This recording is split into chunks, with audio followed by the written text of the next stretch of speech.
नमस्कार। मैं हूं अंजू पंकज। बहुत बहुत स्वागत है आप सबका।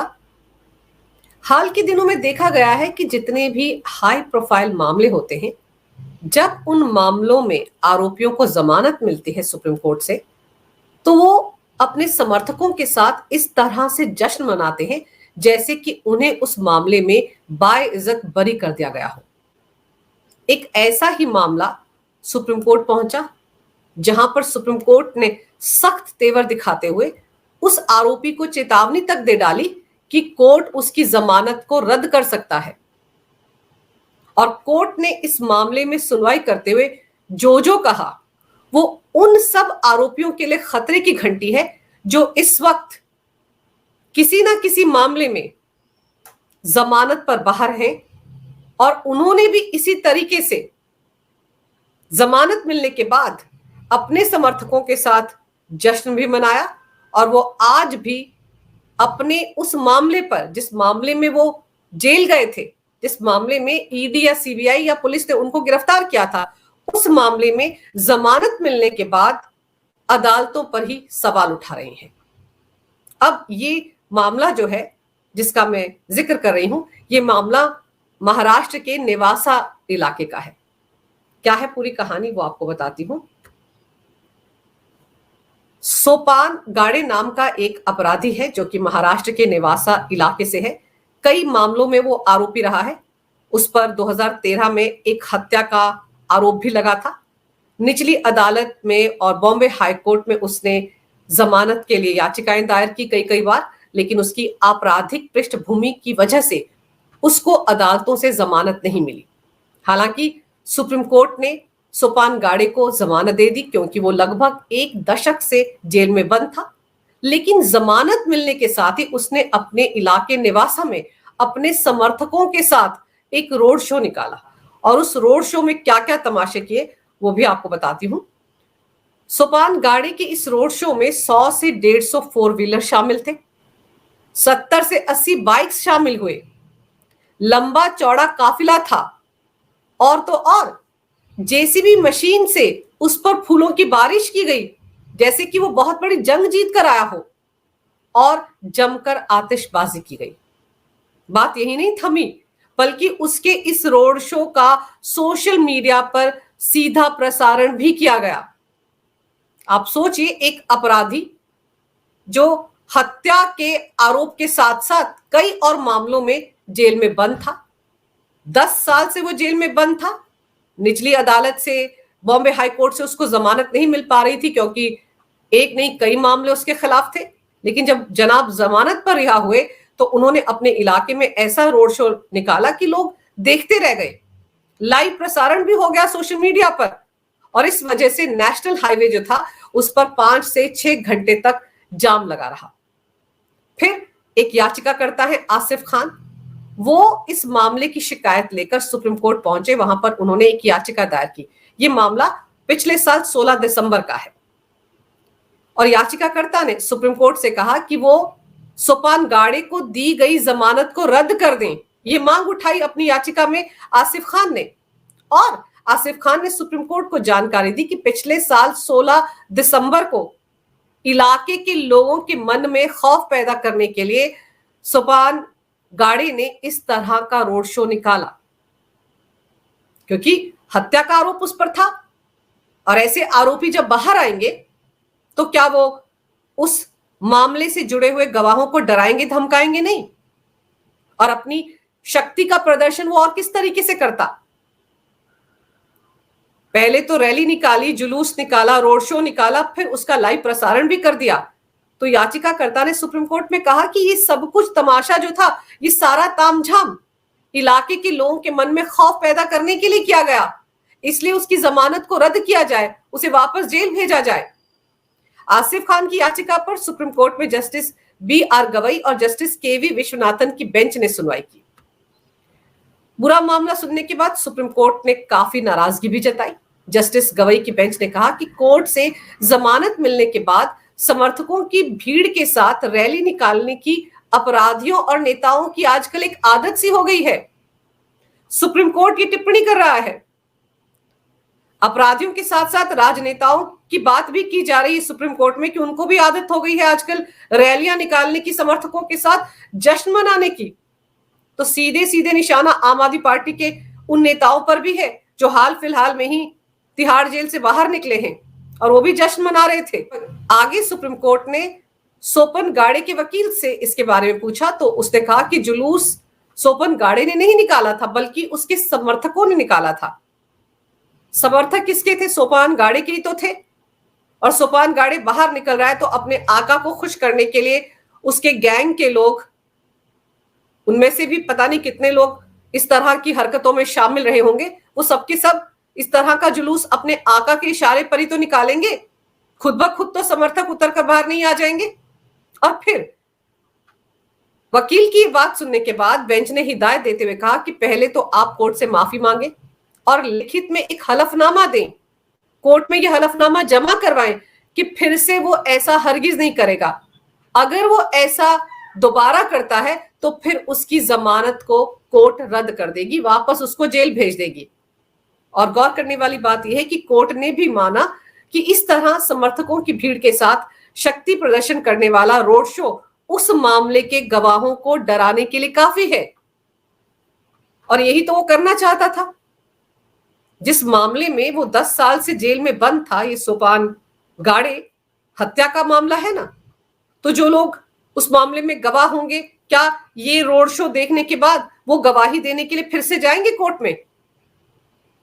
क्योंकि हमारी तो न्यायपालिका या न्याय व्यवस्था इस तरह की है कि मामले सालों साल चलते रहते हैं। अभी हाल ही में अजमेर शरीफ में 1990-92 के दौरान जो 100 से ज्यादा लड़कियों का यौन शोषण हुआ था, उनको ब्लैकमेल किया गया था, उस मामले में 32 साल के बाद एक दिन पहले सबसे निचली अदालत ने फैसला सुनाया है जिसमें 6 लोगों को उम्र कैद की सजा सुनाई गई है। सोचिए 32 साल लग गए फैसला आने में निचली अदालत से, अभी तो ऊपर की अदालतें भी हैं उस मामले में। चलिए, सोपान गाड़े तो नेवासा इलाके का छोटा मोटा डॉन होगा, माफिया होगा, और माफिया लोग तो इस तरह के रोड शो करते हैं जब जमानत पर रिहा हो जाते हैं। उत्तर प्रदेश में भी कई बार ये खबरें सामने आती हैं। लेकिन एक तबका राजनेताओं का है, वो रोड शो भले ना करें, लेकिन जिस मामले में वो विचाराधीन आरोपी रह चुके हैं, जिस मामले में उन पर आरोप लगे हुए हैं, उस मामले में बाहर आकर प्रेस कॉन्फ्रेंस करके इंटरव्यू दे देकर सोशल मीडिया पर टीका टिप्पणियां करके वो ये दिखाने की कोशिश करते हैं कि उन्हें तो बेकार में ही जेल में बंद करके रखा था अदालतों ने। उनको तो सुप्रीम कोर्ट से जो जमानत मिल गई वो संविधान की वजह से मिली, लेकिन निचली अदालतें संविधान के हिसाब से काम नहीं करती हैं, ये बताने की कोशिश करते हैं वो। अभी हाल फिलहाल में दिल्ली के पूर्व डिप्टी सीएम मनीष सिसोदिया, वो भी तिहाड़ जेल से रिहा हुए, सुप्रीम कोर्ट से उनको जमानत मिली। शराब घोटाले के वो मास्टरमाइंड है। ईडी और सीबीआई दोनों ने उनके खिलाफ चार्जशीट दायर की है। तिहाड़ जेल में 17 महीने 18 दिन तक वो बंद रहे। जब वो तिहाड़ जेल से बाहर आए थे तो उनके लिए भी तिहाड़ जेल के बाहर बाजे गाजे के साथ उनका स्वागत किया गया। उनके समर्थकों की भीड़ वहां पर इकट्ठा थी, फूल बरसाए गए, आतिशबाजी की गई, और आते उन्होंने कहा कि उन्हें सुप्रीम कोर्ट से संविधान की वजह से जमानत मिली है, संविधान की धाराओं की वजह से जमानत मिली है। ये टीका टिप्पणी करके वो क्या कहना चाहते थे? जिन अदालतों ने उनको जमानत नहीं दी, चाहे वो राउज एवेन्यू कोर्ट हो, दिल्ली हाई कोर्ट हो या फिर सुप्रीम कोर्ट हो, क्या उस वक्त जब उनकी जमानत को खारिज किया इन अदालतों ने, तब वो संविधान के दायरे में रहकर काम नहीं कर रहे थे? तब वो किसको फॉलो कर रहे थे? और फिर जब वो जगह जगह इंटरव्यू दे रहे हैं, आजकल लगभग सभी चैनल्स पर उनके इंटरव्यू चल रहे हैं, वहां पर वो ये कहते हैं कि उनके खिलाफ तो ईडी और सीबीआई के पास कोई सबूत ही नहीं था, तो वो निचली अदालतों की कार्यप्रणाली पर भी सवाल खड़े करते हैं, जजों पर भी सवाल खड़े करते हैं। अदालतें सबूतों पर चलती हैं। ईडी और सीबीआई के पास मनीष सिसोदिया के खिलाफ पुख्ता सबूत हैं। ये बात उन्होंने सुप्रीम कोर्ट में भी कही थी जब जस्टिस खन्ना की खंडपीठ ने पिछले साल अक्टूबर महीने में सिसोदिया को जमानत देने से इनकार कर दिया था। तो सबूतों के आधार पर ही तो ये सब कुछ किया था, संविधान के दायरे में रहकर किया था, उस पर सिसोदिया कुछ नहीं बोलेंगे। लेकिन एक बार जमानत मिल गई है तो संविधान का गुणगान कर रहे हैं, लेकिन ये भूल रहे हैं कि पूरी की पूरी न्यायपालिका, ये देश संविधान से ही चलता है। जब जब सिसोदिया की जमानत याचिका खारिज हुई तब भी संविधान के दायरे में रहकर ही अदालतों ने फैसले सुनाए। लेकिन आजकल वो चुनाव प्रचार पर निकले हुए हैं, पदयात्रा कर रहे हैं दिल्ली की, जगह जगह वो यही कह रहे हैं कि शराब घोटाले में उनको फंसाया गया है, ईडी और सीबीआई के पास उनके खिलाफ सबूत ही नहीं है। क्या वो ये सब कहकर अदालतों का अपमान नहीं कर रहे हैं, न्याय व्यवस्था पर सवाल खड़े नहीं कर रहे हैं? और सुप्रीम कोर्ट से जब उनकी जमानत याचिका खारिज हुई थी, किस वजह से खारिज हुई थी, क्या वो दिल्ली की जनता को ये नहीं बताएंगे? उनको तो दिल्ली की जनता को बताना चाहिए कि उनके खिलाफ क्या क्या सबूत थे जिसकी वजह से 17 महीने 18 दिन तक उनको तिहाड़ जेल में रहना पड़ा। क्या वो ये कहना चाहते हैं कि बिना वजह, बिना सबूतों के उनको अदालतों ने तिहाड़ जेल में बंद रखा? क्योंकि जब वो ऐसा बोलते हैं तो वो मोदी सरकार को टारगेट करते हैं। यानी कि एक तरह से वो ये कहना चाह रहे हैं कि Rouse Avenue court, Delhi high court और सुप्रीम कोर्ट मोदी सरकार के इशारे पर काम करता है, क्योंकि सुप्रीम कोर्ट से तो उनकी क्यूरेटिव पिटीशन भी खारिज हुई थी और उसी सुप्रीम कोर्ट ने उनको अब जमानत दी है, लेकिन केस की मेरिट के आधार पर जमानत नहीं दी है। केस की मेरिट पर एक भी टीका टिप्पणी अदालत ने नहीं की है, सिर्फ इसलिए सिसोदिया को जमानत दी है क्योंकि ट्रायल में देरी हो रही है। ट्रायल इस मामले में कब शुरू होगा इसके बारे में ईडी और सीबीआई की तरफ से कोई पुख्ता जानकारी सुप्रीम कोर्ट को नहीं दी गई, इसलिए ट्रायल में देरी के चलते सिसोदिया को जमानत दी गई। लेकिन जो जो बातें सुप्रीम कोर्ट ने इस याचिका को सुनने के बाद कही और ये कहा कि लोग ये मान लेते हैं कि वो जमानत पर रिहा हुए हैं तो वो बाइज्जत बरी हो गए हैं, इस गलत फहमी से लोग बाहर निकले।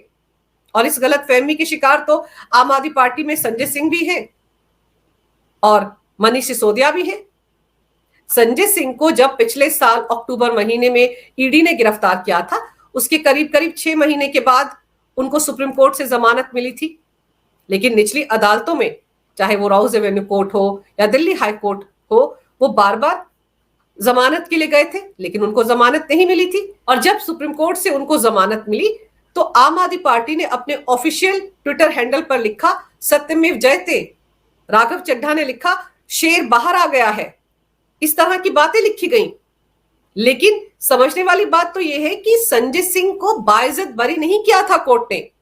वो जो दिनेश अरोड़ा ने आरोप लगाया था उस पर ईडी और सीबीआई को इस बारे में जानकारी दी थी कि संजय सिंह के घर पर 2 बार 1-1 करोड़ रुपए का कैश उन्होंने अपने एक स्टाफ मेंबर के जरिए उनके घर तक पहुंचाया था, सरकारी आवास में पहुंचाया था। उनके एक स्टाफ मेंबर सर्वेश ने वो पैसा लिया था। तो उन आरोपों से तो संजय सिंह बरी नहीं हुए हैं। ऐसा तो नहीं हुआ कि सुप्रीम कोर्ट ने वो आरोप वापस ले लिया और कह दिया कि अरे इन पर तो झूठे आरोप लगाए थे ईडी ने।